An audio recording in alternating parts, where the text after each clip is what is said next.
And hello! Sinisay to guys, nandito na po ang ating birthday celebrant na talaga namang pinaghandaan niya ang kanyang birthday. Simple lang, kaya sobra po siyang excited, kaya nandito siya sa kwarto. Oh. Dito siya. Oh, di ba? Lapit lang. Oh, di ba? Guys, ito si Mami Olivia Rivas. Oh, napakaganda. Oh. Napakaganda po na ating Mami. Mami, hello. Hello ka po sa... Hello po. Yan. 70 years old na siya. Ngayon ang birthday niyo, Mi? March 29 talaga? April.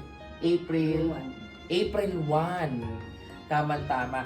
Mami, kamusta ang 70? May nararamdaman, malakas. Ako feel happy kasi at the age of 70, I'm healthy. Anong secret po ng ganyan? Ang buhay ko. Yes, anong secret po, Mami, ng ganyan ang kalakas? Konting disiplin sa sarili, kalusugan, ingatan. Diba? Number 1, tsaka yung faith natin, di ba? Ay, hindi sa lahat. Number 1, oo. Tsaka Mami, talagang anong feeling na talaga namang pinaghandaan ka? At akala niya kasi simple lang to. Ang dami naming meeting ni Ate Mitch. Anong gusto mo sabihin kay Ate Mitch? At ano bang nakapakiramdam mo na ito, nagganto pa tayo? Sobrang saya.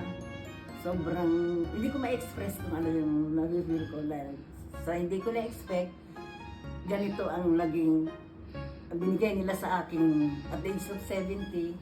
Ngayon ko lang na-feel ang pinaka-memorable na birthday ko. Tsaka sabi niya kanina, kasi may mga pictorial pa siya, sabi parang ikakasal naman ako.